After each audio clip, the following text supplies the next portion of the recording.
यह कहानी मजदूर बच्चा और गरीबी की कहानी है।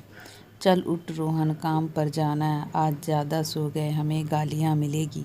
ठेकेदार से यूं ही दिन की शुरुआत हुई उस 11 साल के मासूम की। रोहन को उठाने के लिए जब 12 साल के अजय ने आवाज़ लगाई, हड़बड़ा कर रोहन उठा और अजय से बोला, भाई गलती हो गई, आज मेरी वजह से तुझे भी गालियाँ मिलेगी। अजय ने कहा, कोई बात नहीं, गालियाँ रोटी सी लगती है, आखिर भूख का सवाल है। इतना कहकर दोनों फुटपाथ से उठे और पास के प्याऊ से पानी लाने के लिए पुरानी प्लास्टिक की बोतल ली। दौड़ते दौड़े गए। शायद उन्हें आज जल्दी भी थी और डर भी सता रहा था।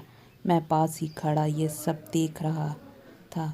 बहुत से विचार मन में उबाल ले रहे थे। परिस्थितियाँ वर्तमान और भविष्य के सवालों में खो गया था।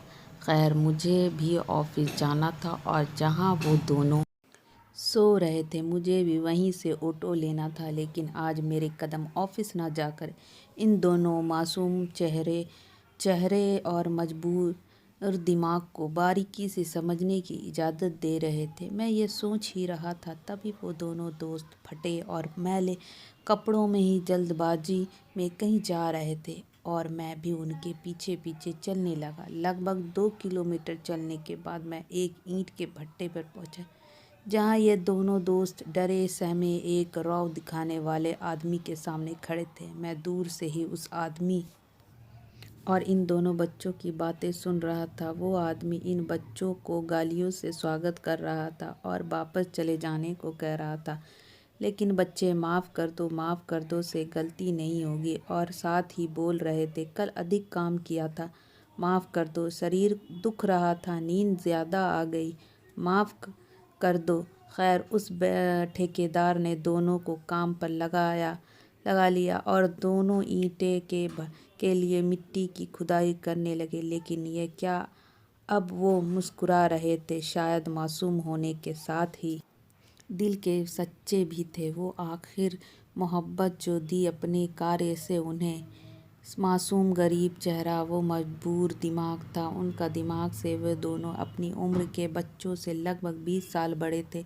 ना ही उन दोनों की बच्चों सी इच्छाएं थी, ना ही बड़ों सा राव। मात्र मजबूरी की आंखें और भूख की लड़ाई ही उन दोनों की काया से नजर आ रही थी। खैर, आज मेरा भी पूरा दिन चुप चुप कर इन दोनों मित्रों की समझने में जा रहा है और लगभग इनकी ज़िंदगी को मैं करीब से समझ भी रहा था और सोच भी रहा था, कैसे उन दोनों को इस वर्तमान से निकाल कर एक सम्मानजनक भविष्य की तरफ लेकर जाऊं। सोच सोच में ये न जाने कब सुबह से शाम हो गई, पता ही नहीं चला। शाम के 7 बजे गए थे और इन दोनों के जाने का समय भी हो गया था।